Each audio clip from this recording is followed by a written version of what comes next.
मंगलम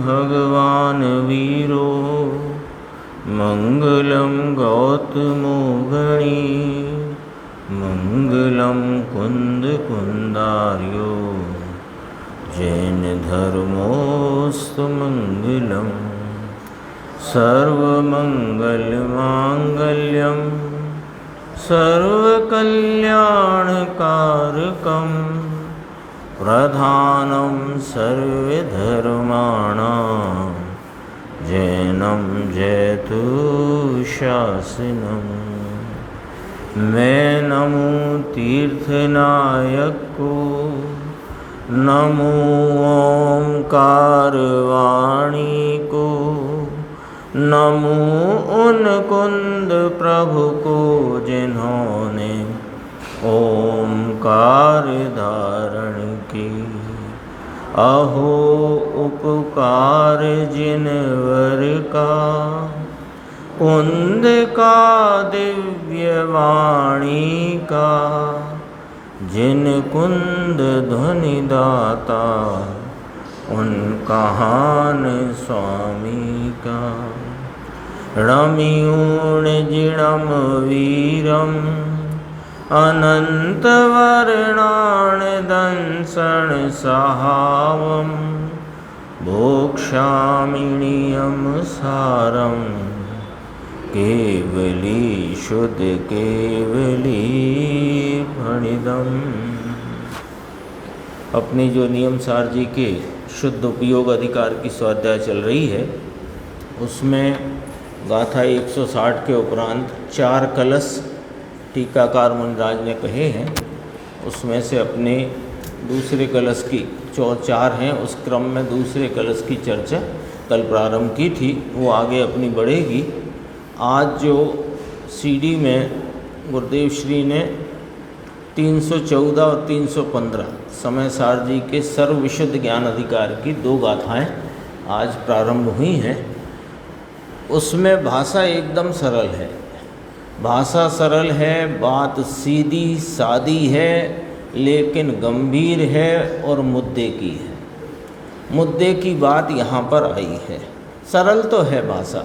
यहाँ से टीका शुरू करी है ये आचार्य भगवान ने कि जहाँ तक यह आत्मा अपने और पर के जुदा जुदा निश्चित स्वय लक्षणों का ज्ञान यानी भेद ज्ञान नहीं होने के कारण, उसमें फिर ब्रैकेट में कहा स्वयं के और पर के भिन्न भिन्न निश्चित स्वय लक्षणों का ज्ञान नहीं होने के कारण, फिर यहाँ देखो, यहाँ अपने को पकड़ने की जो चीज़ है और जो गुरुदेव ने स्पष्ट की कि प्रकृति के स्वभाव को कि जो स्वयं को बंध का निमित्त है। कौन है ये? विकार। यानी कि जो ऊपर शब्द आया अपने और पर के भिन्न भिन्न, तो यहाँ पर में क्या लेना कि पर में आया विकार, निमित्त ना आया। यहाँ जो कहा ना अपने और पर के जुदा जुदा निश्चित स्वय लक्षणों का भेद ज्ञान नहीं होने के कारण, और टीका की भाषा ऐसी ली जहाँ तक नहीं है भेद ज्ञान तब तक यह आज्ञायक है, मिथ्या दृष्टि है, असंयत है और रागादि का करता है। और जब इनके स्वय लक्षणों का इसको विभाग ज्ञान भेद ज्ञान होता है तो यह ज्ञायक है, यह दर्शक है, नाम सम्यक दृष्टि है, और यह संयत है और राग आदि का अकर्ता है। इतनी चर्चा इस गाथा में आई है, कल भावार्थ में और स्पष्ट हो जाएगी। इसमें देखो गुरुदेव ने एक पैराग्राफ लिया, उसमें से ही अपन देखेंगे तो लगभग पूरा अपना विषय सामने आ जाएगा। पेज नंबर है 368, नीचे वाला पैराग्राफ है।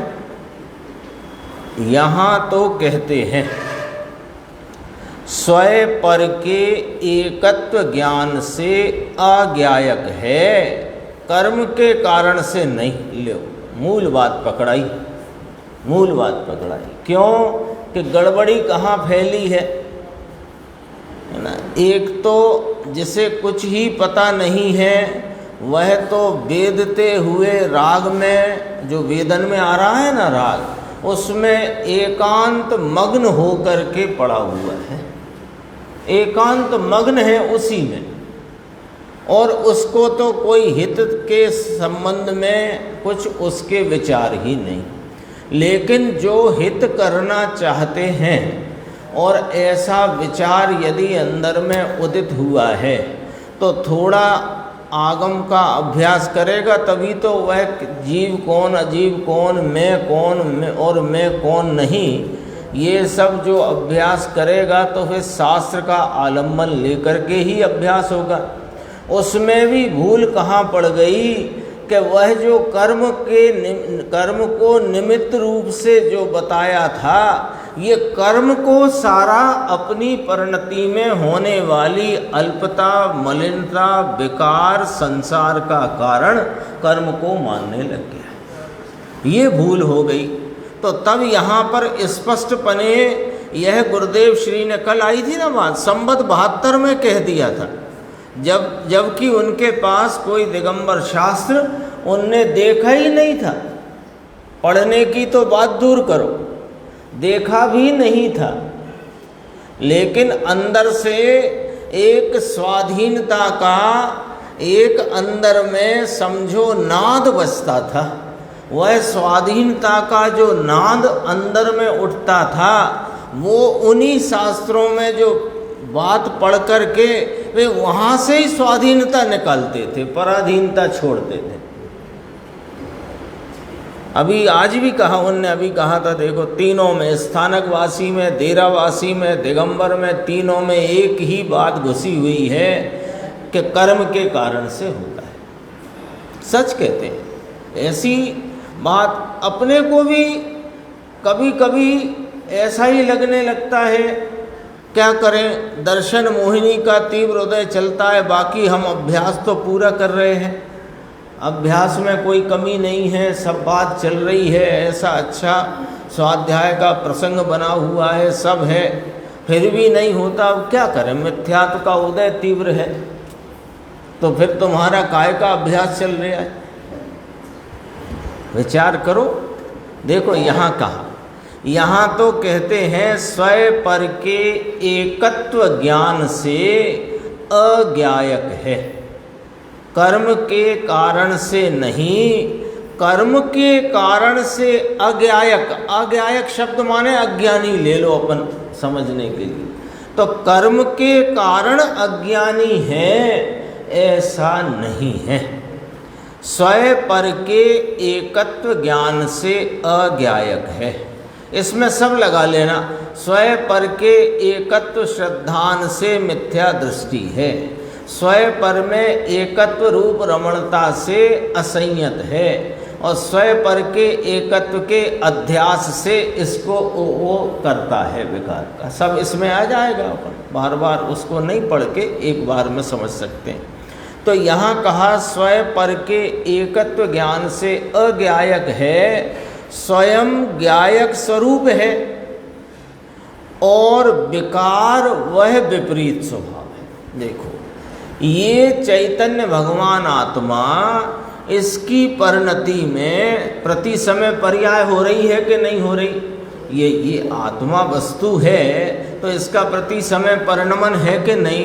तो उस परिणमन में क्या चल रहा है कि ज्ञान दर्शन का स्वभाव रूप परिणमन भी हो है। जो जानने देखने का परिणमन है वह स्वभाव का परिणमन है, और जानने देखने के परिणमन के परिणति में उस काल में जो पर द्रव्य निमित्त आदि का लक्ष्य करता है तो इसकी परिणति में स्वभाव से विपरीत भाव रूप विकार उत्पन्न होता है। ये कहाँ होता है? ये भी जीव की परिणति में ही उत्पन्न होता है। तो दो बातें खड़ी हो गई कि स्वयं ज्ञायक स्वरूप है और विकार वह विपरीत स्वभाव है। ये कहाँ है? ये जीव के पर्याय भाव में इसकी प्रति समय वर्तती परिणति में है। तो परिणति में दो भाव चल रहे हैं, एक जानने देखने का स्वभाव रूप परिणमन और एक पर द्रव्य का लक्ष्य से उत्पन्न हुआ राग द्वेष रूपी मलिन विकार का परिणमन, जो कर्म के बंध में निमित्त है। बस इतना यहाँ ज्ञात करा दिया। अब देखो, ये निमित्त के आश्रय से विकार होता है, इसका यह स्वभाव नहीं है। कह दिया ना, विकार जीव की परिणति में आया कहाँ से? कि स्वभाव में से नहीं आया। स्वभाव रूप परिणमते जानने देखने के उपयोग का जो लक्ष्य निमित्त पर गया तो वहाँ विकार स्वाधीन पने निरपेक्ष उत्पन्न हुआ है, लेकिन वह इस जीव के, इस चैतन्य आत्मा के स्वभाव से विपरीत है, विपरीत है। देखो, तो इस प्रकार जहाँ तक विकार का और स्वभाव का एकत्व ज्ञान है, पॉइंट बिल्कुल एकदम ये ऑपरेशन जो है नज़दीक आ गया है ना, कि निमित्त के लक्ष्य से विकार होता है तो निमित्त से क्या लेना देना? निमित्त से तो विकार नहीं होता। जैसे स्वामी की टीका याद की थी कि हाँ, कर्म से नहीं, कर्म के वश से, ऐसा आया था ना। कर्म के वश कौन हुआ है? कि आप स्वयं हुआ है। तो अब ये ऑपरेशन एकदम अंदर कैसे आ गया कि देखो, दो बातें हैं। जीव की परिणति में वर्तते परिणाम में दो भाव परिणम रहे हैं, जानने देखने के स्वभाव रूप स्वभाव परिणाम और राग देश रूपी विकार परिणाम। ठीक है, अब गड़बड़ कहाँ हो रही है कि ये अपनी ही परिणति में भिन्न भिन्न लक्षण वाले ये जो दो भाव हैं, इनको दो नहीं करता। इधर ही बात है सारी की सारी, उससे लेना देना नहीं कोई निमित्त से। अरे जिनका लक्ष्य करता है वे दिखाई देने वाले इंद्रिय गोचर निमित्त वो तो करो दूर, लेकिन वहाँ पर जो कर्मोदय निमित्त रूप कहा जाता है उसको भी दूर रखो। यहाँ तो गड़बड़ी कहाँ है? अपनी ही परिणाम परिणति एक एक समय वर्तता जो परिणाम का परिणमन है, उसमें एक स्वभाव रूप भाव है जो ज्ञान लक्षण से लक्षित होता है और उससे भिन्न विपरीत भाव वाला रागादि विकार वह परिणति में है। तो भेद ज्ञान इसका नहीं है, ये लिखा ना, विकार का और स्वभाव का एकत्व ज्ञान है, वहाँ तक वह अज्ञानी है। किस किस का एकत्व चल रहा है अपने को? स्वभाव का और विभाव का, यानी जानने देखने रूप अपने चैतन्य भाव का और राग देश रूप विकारी भाव का। इन दो के बीच में गड़बड़ी है, सारी गड़बड़ी यहाँ है। क्योंकि जैसे कभी कोई बीमारी हो इस शरीर में तो कहाँ जाकर के डॉक्टर कैंची और वह ऑपरेशन करते हैं? जहाँ है वहाँ करते हैं ना। अरे वहाँ तो बहुत बारीकी से करना पड़ेगा, और बहुत खोला दरी भी करनी पड़ेगी और औजार भी बहुत बारीक चाहिए पड़ेंगे, तो एक काम करते हैं, बाहर का ही कर देते हैं, ये नाखून वाखून से ही निपटा देते हैं काम। ऐसे करते हैं क्या? जो गड़बड़ी जहाँ पर है वहीं से मिटेगी ना। तो यहाँ इन गाथाओं में यह बात स्पष्ट रीति से समझाई गई है कि ये जीव की अनादि संसार के परिभ्रमण में ये दुख रूपता से, एकांत दुख रूपता से वर्तता आया है। तो गड़बड़ी कहाँ है? गड़बड़ी कहाँ है? कि गड़बड़ी है इसके वर्तते परिणाम के, परिणमन के एक एक समयवर्ती उस परिणाम, पर्याय, परिणमन अवस्था हालत में। क्या कि वहाँ जानने देखने का भी भाव है और वहाँ पर उपजता राग देश का विकार है, उनका एकत्व है, एकत्व का अज्ञान है। तो यहाँ देखो क्या कहा, वहाँ तक वह अज्ञानी है। गुरुदेव श्री फरमाते हैं, प्रकृति के और आत्मा के ऐसा नहीं कहा, ये नहीं कहा कि इसने कर्म से एकत्व किया हुआ है, ये नहीं कहा। ये तो भाई साहब जब निर्णय कराते हैं तो स्थूल से सूक्ष्म की ओर जाते हैं, है ना, निर्णय के लिए। तो निर्णय में, तो निर्णय के लिए जो भेद ज्ञान की व्याख्या है उसमें स्थूल से सूक्ष्म के प्रति का कथन है कि ये शरीर आदि 9 कर्म से भिन्न, द्रव्य कर्म उससे सूक्ष्म हुआ ना, तो द्रव्य कर्म से भी भिन्न और उनके निमित्त से उत्पन्न होते भाव कर्म से भी भिन्न जो एकमात्र ज्ञाता दृष्टा स्वरूप है वह मैं हूँ। ये निर्णय की बात है। लेकिन वो ऑपरेशन कहाँ होगा भेद ज्ञान का, कि जहाँ पर दोनों भाव भिन्न भिन्न भाषित होकर के चैतन्य का आलम्बन लेते हुए आनंद की उत्पत्ति हो, कि वो तो उस समय एक समय की पर्याय में वर्तते राग और ज्ञान स्वभाव के बीच का भेद ज्ञान। इसलिए कहा प्रकृति और आत्मा को ऐसा ना कहा, यहाँ तो स्वयं पर के एकत्व ज्ञान से कहा। पर के निमित्त के आश्रय से होता जो विकार और स्वभाव, दो का एकत्व ज्ञान है। दो का एकत्व ज्ञान माने भाई जी दो में एक पना मानने वाला अज्ञान, उसको दो के एकत्व का ज्ञान कहा। वहाँ तक वह अज्ञायक है। देखो ये पर जो हैं द्रव्य कर्म उदय रूप या उनके निमित्त से आए हुए संयोग रूप पर द्रव्य, वे तो बंध के निमित्त हैं, उपादान तो स्वयं है। विकार का उपादान कौन? जीव स्वयं। जीव का स्वभाव नहीं, पर जीव के उस समय के पर्याय रूप क्षणिक उपादान में वह राग उत्पन्न हुआ है। त्रैकालिक उपादान नहीं। त्रैकालिक क्यों नहीं? कि त्रैकालिक लोगे तो सिद्धों के राग मानना पड़ेगा। सबका न्याय है। देखो उपादान तो स्वयं है, तो इस निमित्त के आश्रय से होते विकार को अपना मानकर भेद ज्ञान नहीं करता, वहाँ तक उसको एकत्व ज्ञान से अज्ञायक है, ये अज्ञानी है। बस ये संक्षेप में ये अनादि संसार की बीमारी का, उस रोग का निदान की रिपोर्ट यहाँ पर दे दी कि भैया बहुत परेशान हैं, बहुत जगह दिखा लिया, पता नहीं चल रहा कि बीमारी क्या है।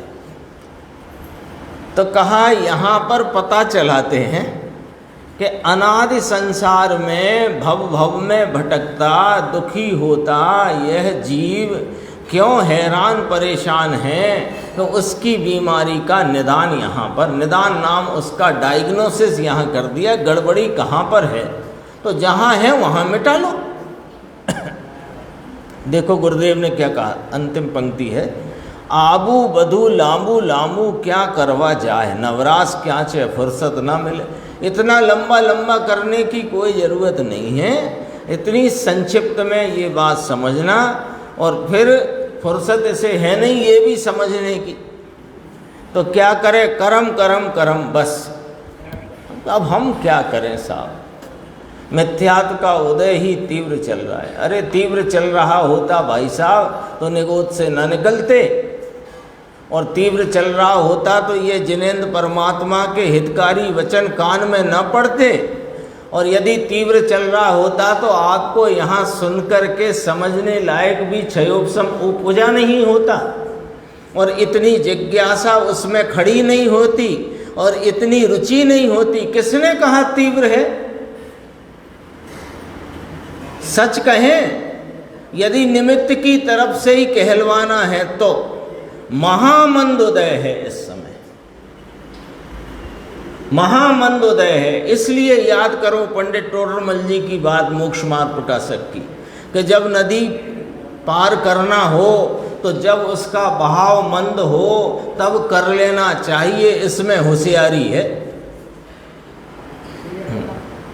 तो ये क्या हिसाब लगा था, और मंदा होएगा तब देखूंगा। तो फिर क्या होता है, और जैसे कभी अपने रोड पे अपन फंस गए और पुल पर से पानी जा रहा है, अब थोड़ा थोड़ा तो जा रहा है, तो बहुत पहले तो वो पुल की जो रेलिंग होती है वो भर के जा रहा था, अब रेलिंग भी दिखने लगी और एकदम कम हो गया। अभी नहीं, अभी नहीं, अभी जरा और घटने दो, तो पता लगा कि और एक तेजी से लहर आई, फिर तेज हो गया। ऐसा ही होगा, इंतजार नहीं करना है। अब मौका आ गया है। देखो अब अपना विषय कारण कार्य नियम का 274 नंबर का कलश है, उसमें गुरुदेव, अपन ने कलश तो पढ़ लिया था, उस पर गुरुदेव श्री का अपन जो स्पष्टीकरण है वो देखते हैं। बहुत अच्छी उपमा से यहाँ पद्म प्रबलधारी मुनिराज ने बात कही है। हे जिननाथ, सद्ज्ञान रूपी नाव में आरोहण करके भव सागर को लांघ करके आप शीघ्रता से शाश्वतपुरी को पहुँचे हो। अब मैं जिननाथ के उस मार्ग पर, यानी जिस मार्ग पर जिननाथ गए हैं उस ही मार्ग पर, उस ही शाश्वतपुरी में जाता हूँ। कारण कि इस लोक में उत्तम पुरुषों को उस मार्ग के सिवाय दूसरी क्या शरण है, यानी कोई अन्य शरण नहीं है। ये वाला विषय था। वो देखो गुरुदेव की बात, 55 पेज, 4 पंक्ति ऊपर की छोड़कर। हे नाथ, सद्ज्ञान रूपी नाव में, अंतर की सम्यक ज्ञान रूपी नाव में, सद्ज्ञान आया ना, सम्यक ज्ञान रूपी नाव में, उसमें आरोहण करके प्रभु आप ज्ञान में आरोहण करके कोई क्रिया करके तुमने केवल ज्ञान और मुक्ति को प्राप्त किया है, ऐसा नहीं है। मुनिराज स्वयं फरमाते हैं, ऐसा कहा, ज्ञान में आरोहण करके भव सागर को उल्लंघी जईने, यानी लांघ करके 84 के अवतार छोड़ दिए, लांघ लिए, उल्लंघन कर लिया या लांघ लिया, अपना ज्ञान और अपने ज्ञान और दर्शन के बल से। सद्ज्ञान शब्द आया ना, सद्ज्ञान रूपी नाव में आरोहण करके, तो कहा अपने ज्ञान और दर्शन के बल से भव सागर को उल्लंघन कर गए, तो तुम शीघ्रता से शाश्वतपुरी को पहुँचे हो, और अल्प काल में तुम शाश्वत सिद्धपुरी में प्रभु एक समय में पहुँच गए, एक समय में पहुँच गए, है ना। सिद्ध कहाँ होते हैं? सिद्ध यहाँ होते हैं, है ना। मध्य लोक में सिद्धत्व की प्राप्ति होती है, और सिद्धत्व प्राप्त होते ही एक समय में वह जीव सिद्ध शिला पर जाकर अवस्थित होता है। ऐसा है। बीच का छोड़ना, 5 पंक्ति देखो। अब मैं जिननाथ के उस मार्ग पर जिस मार्ग से जिननाथ गए, उस ही मार्ग से उस ही शाश्वतपुरी में जाता हूँ। ये शाश्वत सिद्धपुरी वहाँ मैं जाता हूँ प्रभु। पंचम काल के अल्पज्ञ प्राणी परमात्मा के विरह में उसके अस्तित्व की मान्यता में करके कि उसके विरह काल में भी ये है, ऐसी मान्यता करें। ये गुरुदेव की पंक्ति बहुत इसमें वजनदार है ना, अर्थ में। बाकी तो वही अर्थ चला आया, पर यहाँ देखो, जिननाथ ने जिस मार्ग पर जिननाथ चले गए हैं, या कल बात करी थी ना, उनके पगरव पर मैं भी उस ही मार्ग पर चलकर उस ही शाश्वतपुरी को जाता हूँ। पंचम काल के संत हैं, तो पंचम काल में इस बात को उन्होंने, परमात्मा है नहीं अभी यहाँ, केवल ज्ञानी का विरह है, केवल ज्ञान का विरह है, केवल ज्ञानी का विरह है।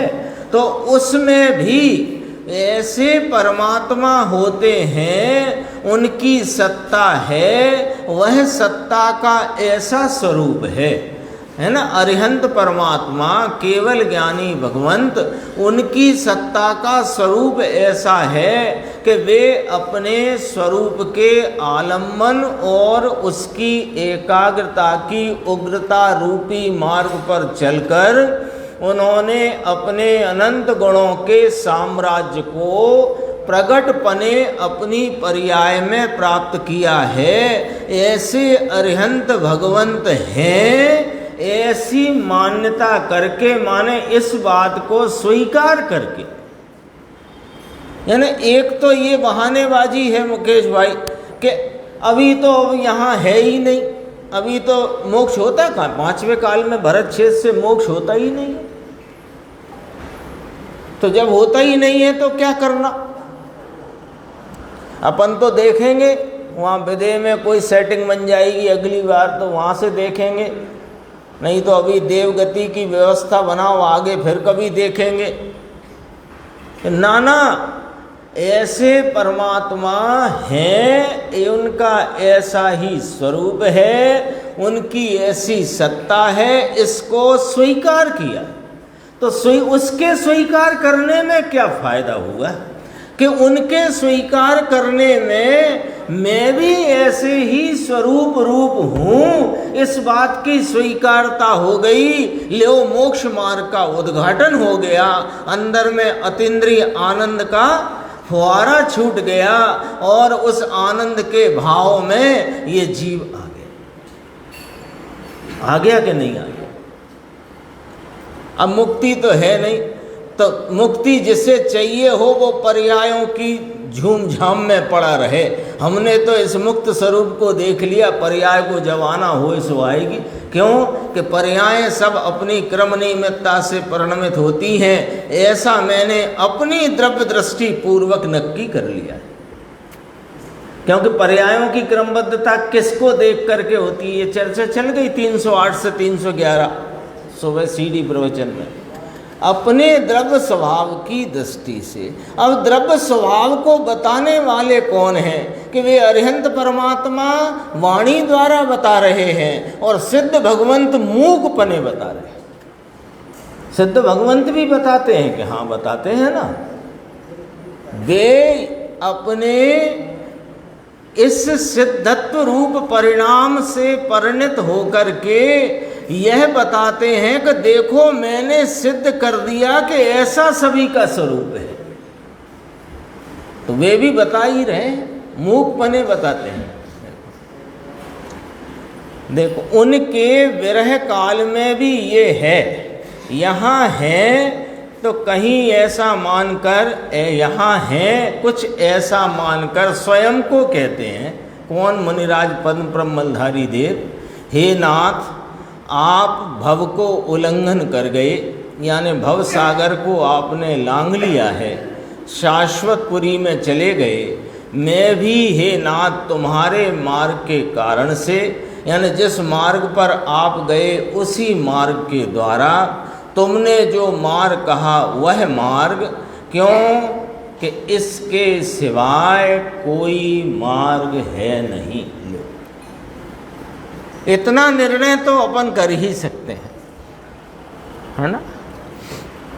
इतना निर्णय तो कर ही सकते हैं। ऐसे ऐसे महापुरुषों के कथन हैं, आचार्य भगवंतों के, मुनि भगवंतों के, ज्ञानी धर्मात्माओं के, इस कथन से, उनके अनुभव से हम इस बात का निर्णय तो पहले ये तो कर ही सकते हैं कि इसके सिवाय कोई दूसरा मार्ग नहीं है।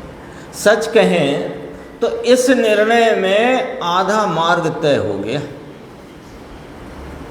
एक इस निर्णय में कि इसके सिवाय अन्य कोई मार्ग नहीं है, इस निर्णय में आधा से भी ज़्यादा मार्ग तय हो गया। कैसे हो गया कि देखो, एक बार यह निर्णय किया राकेश भाई, क्या निर्णय किया कि यह जो मैं चैतन्य स्वरूप आत्मा हूँ, मेरा स्वरूप जैसा अरिहंत भगवान की पर्याय में प्रकट है ऐसा मेरा त्रिकाल स्वरूप है, और इसी का आलम्बन लेकर इसकी ही एकाग्रता और एकाग्रता की उग्रता के द्वारा वे अरिहंत भगवंत हुए हैं। तो एक यही मार्ग है कि निज आत्म स्वरूप के आलम्बन के अतिरिक्त कोई मार्ग नहीं है। एक यही मार्ग है। इतने निर्णय में जो रागादि के प्रति की उपादेयता की वासना है वो मिट जाएगी। तो आधे से ज़्यादा मार्ग तय हो गया आपका उस मोक्ष मार्ग के मुहूर्त या उद्घाटन के लिए। क्यों कि सबसे बड़ा बैरियर यही लगा हुआ है, सबसे बड़ी बाधा यही खड़ी हुई है। हम इस शुद्धात्मा की बातें सुनते जाते हैं, समझते जाते हैं, कभी कभी विचार में भी लेते हैं, परस्पर चर्चा भी करते हैं, लेकिन वह राग के प्रति की वासना वो नहीं छूटती। क्यों? क्योंकि हमने दृढ़ता से ये निर्णय नहीं किया कि इसके सिवाय कोई मार्ग नहीं। हमको कहीं ना कहीं ये बात लगती रहती है कि ये भी तो जरूरी है, ये भी तो चाहिए, ये नहीं होएगा तो कैसे होएगा। आप बताओ इसमें आप क्या कर रहे हो। 3 वाक्य बोले हैं, स्वयं न्याय से विचार करना यशवंत भाई। ये भी तो जरूरी है, ये भी तो होता ही है, ज्ञानियों के भी होता है, और इसके बिना मार्ग कैसे मिलेगा। इन सब बातों में भैया आपने उस असुचि, आश्रव, मलिन, दुख रूप, विपरीत दुख के कारण स्वरूप भावों का आदर किया है, और इस चैतन्य भगवान का तुमने अनादर किया है। एक बार निर्णय में भी इतनी दृढ़ता आए कि मुझे तो सिर्फ एक चैतन्य परमात्म तत्व का ही आलम्बन लेना है, और इसके अतिरिक्त जगत में कोई मार्ग है ही नहीं। तो ये सब दूसरे चाहिए हैं, वे यहाँ से निकल जाएंगे। और जब वे चाहिए पना निकल जाएगा तो इस चैतन्य भगवान का आदर हो सकेगा, और आदर होगा तो मार्ग मिलेगा। आधे से ज़्यादा मार्ग तय हो जाता है। देखो आगे चलते हैं थोड़ा, 56 पेज पे। उस ही शाश्वतपुरी में जाता हूँ, कारण कि इस लोक में उत्तम पुरुषों को उस मार्ग के सिवाय दूसरी क्या शरण है। इस लोक में उत्तम पुरुषों को, है ना। अब ये मुनिराज ने उत्तम पुरुष शब्द जो प्रयोग किया वो क्या कहने के लिए किया? सुनो कि साधारण प्राणी तो कहीं ना कहीं शरण मान करके पड़ा हुआ है। कहाँ स्त्री के, छोकरा का, पैसा का, आबरू का, दुकान का, धंधा का, अपना धंधा भैया ऐसा जम गया है, अच्छा है, अब कोई समस्या नहीं है, तो वो तेरी शरण है। ये और धर्म बुद्धि हुई तो अपना बहुत अच्छा चलता है, 3-4 घंटे स्वाध्याय चलती है, 1 घंटे अपनी निजी भी चलती है, गुरुदेव का भी सुनते हैं, पढ़ते भी हैं, और बराबर पूजा पाठ चल रहा है, और बीच में तीर्थ यात्रा और शिविर भी अटेंड कर रहे हैं, बहुत अच्छा चल रहा है अपना। ये शरण रूप है ये सब बातें, ये साधारण में डाल दिया, साधारण में डाल दिया इसको। देखो, इस लोक में उत्तम पुरुषों को उस मार्ग सिवाय वीतराग का कहा हुआ जो मार्ग, पूर्णानंद के नाथ की प्रतीति, ज्ञान और रमणता, ऐसा जो प्रभु ने मार्ग कहा, उस मार्ग को यानी उत्तम पुरुषों को उस मार्ग के सिवाय दूसरी क्या शरण है, यानी दूसरी शरण है ही क्या। यहाँ तो व्यवहार शरण को भी काढ़ी नाख्यू निकाल दिया है। जो व्यवहार मार्ग को या व्यवहार रूप वृत्ति को कुछ शरण रूप, कुछ मदद रूप मानते हैं, वे भुलावे में हैं, वे सच्चे मार्ग को नहीं पहचान पा रहे हैं। ऐसा यहाँ पर इस कलश में से भाव आया है। 275 कलश है, पेज 57 देखो। एको देव सजयति जिनः केवल ज्ञान भानु, कामं कांतिं बदन कमले, संत नोते कांचित, मुक्तिस्तस्या समरस मया, नंग सौख्य प्रदाया, को नालम समदिस तुम निशम, प्रेम भूमि प्रियाया। इसमें भी बहुत अच्छे अलंकार का प्रयोग किया है श्लोकार। केवल ज्ञान भानु यानी केवल ज्ञान रूपी प्रकाश को धरने वाला सूर्य, ऐसा वह एक जिन देव ही जयवंत हैं।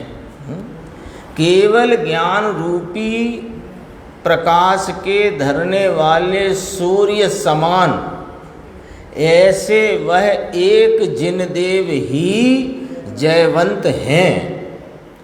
वह जिन देव समरसमय अनंग नाम अशरीरी अतीन्द्रिय सौख्य को देने वाली ऐसी उस मुक्ति के मुख कमल पर वास्तव में कोई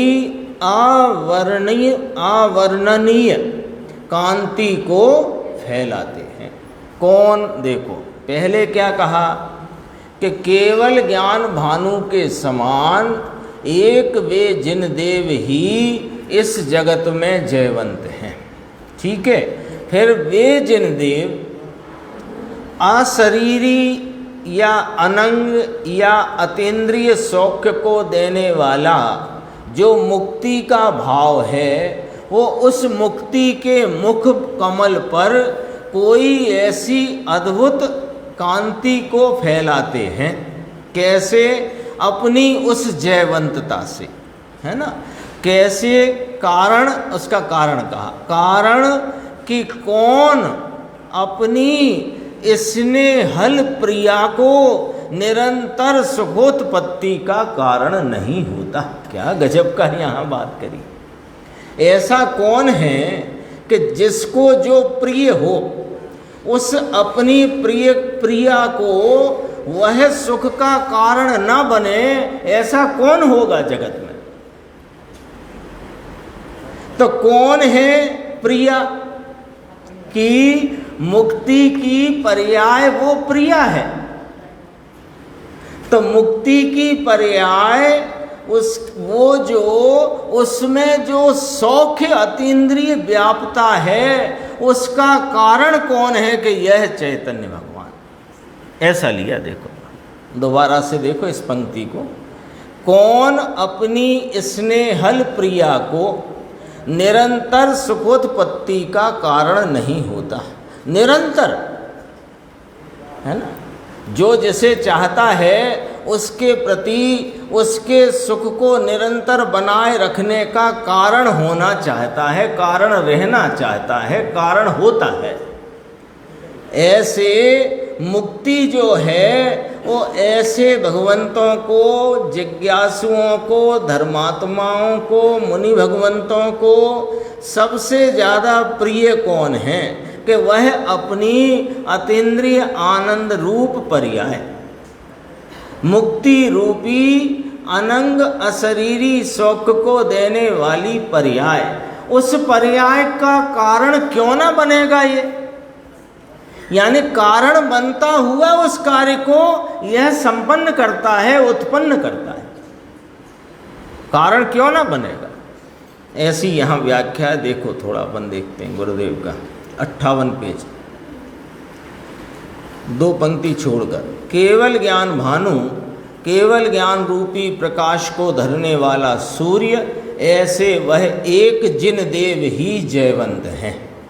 वह जिन देव समरसमय अनंग यानी अशरीरी अतीन्द्रिय शौक की देने वाली, ऐसी वह मुक्ति के कहते हैं। ऐसे वे जिन देव समरसमय अनंग नाम अशरीरी अतीन्द्रिय समता रूपी शौक को देने वाली, क्योंकि इंद्रिय के सुख तो जहर के सुख हैं, सुख तो नाम दे दिया, जहर ही हैं और सुखाभास है। पाड़ी नाखे निगोदमा जवाना, ये कहाँ ले जाते हैं? निगोद में। क्यों निगोद में क्यों ले जाते हैं? कि देखो पाप जो है ना, पाप की तीव्रता उसका फल नरक है और मिथ्यात्व की तीव्रता उसका फल निगोद है। समझना। तो इंद्रिय के सुखों में अथवा इंद्रिय के विषयों में से सुख मिलेगा। कभी ये जो भौतिक सुख है उसकी चाहना भी इंद्रिय के विषयों में से करता है, और पारलौकिक जो सुख है उसकी कामना भी इंद्रिय के विषयों में से करता है। ये मिथ्यात्व का सेवन है। बात खरी है राकेश भाई?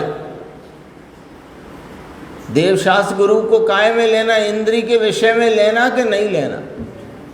है ही तो लेना। अतीन्द्रिय तो ये है जो इंद्रिय से जाना नहीं जाता, इंद्रिय से जानता नहीं, इंद्रिय प्रत्यक्ष अनुमान का विषय नहीं, अनुमाता नहीं, अनुमेय नहीं, एक स्वभाव से प्रत्यक्ष ज्ञाता है। अलिंगरण में आ गई ना 6 बोल शुरू के। एक अब देखो गुरुदेव कहते हैं, एक कपड़े का टुकड़ा रख करके मुनि माने और निगोद में जाए। ये आगम का लेख है, ऐसे मन मर्जी से बात नहीं चल रही। और आगम में भी न्याय से लिखा गया है, ऐसे ही नहीं कि चलो एक बात ये भी लिख दो। क्या है कि मुनि किसे कहा कि 3 कषाय चौकड़ी की अभाव रूप वीतराग परिणति में उसके प्रचुर स्वय संवेदन रूप आनंद में वर्तने वाली जो दशा है उसे मुनि कहा। उनके बाह्य में नग्नपना आदि होता है, ऐसा निमित्त नैमित्तिक संबंध है। अब नग्नपना लेकर के और नग्नपने को ही मुनि माना तो उसे तो द्रव्यलिंगी में डाला है ना, और वो भी संसार का नेता कहा कि नहीं कहा। लेकिन मुनिपना लेकर एक धागे का या तिल तुस मात्र परिग्रह रख करके अपने को मुनि माने और मनवाए, तो तिल तुस मात्र में क्या क्या आ जाएगा मुकेश भाई? चश्मा वश्मा सब उसी में आ जाता है ना।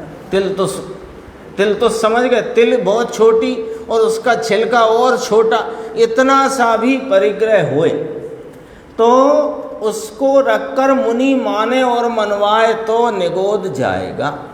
कौन? जो ऐसा करे, और जो माने वो भी जाएगा। आगम में आई है बात, ऐसी बात है। देखो ऐसी जो भाषा वीतराग की ये सबको लागू पड़ती है ना, जैन सिवाय सबको लागू पड़ती है ना।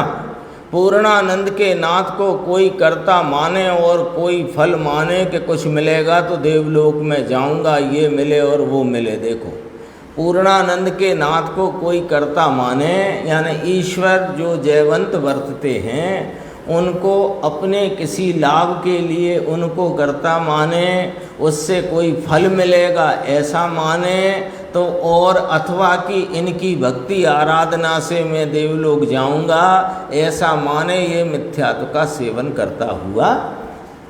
ऐसी बात यहाँ कही। और थोड़ा सा विषय है, देखो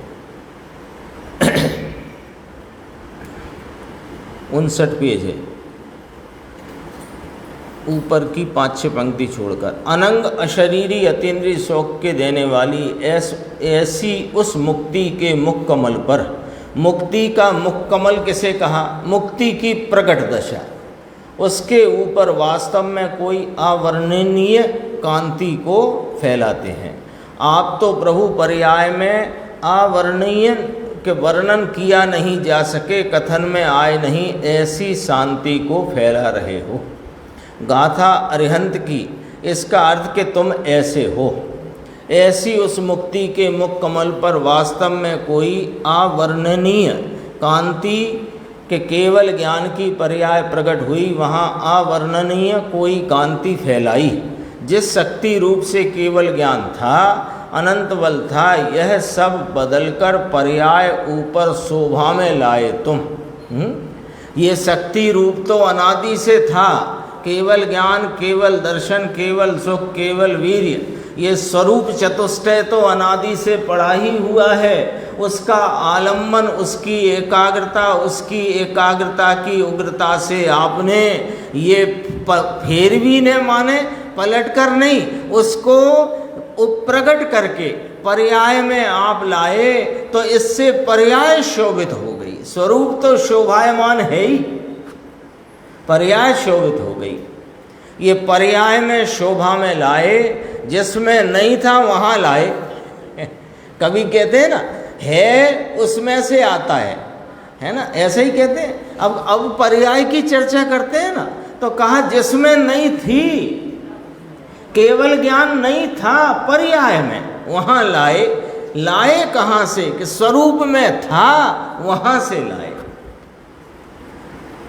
इसमें से लाए हैं। नीचे देखना अंतिम पैराग्राफ इसी पेज का। अवर्णनीय कांति को फैलाते हैं, कारण कि कौन अपनी स्नेहल प्रिया को निरंतर सुखोत्पत्ति का कारण होता नहीं। अपनी जो पर्याय है ये अपनी प्रिया है, इसमें कौन न शोभा करे।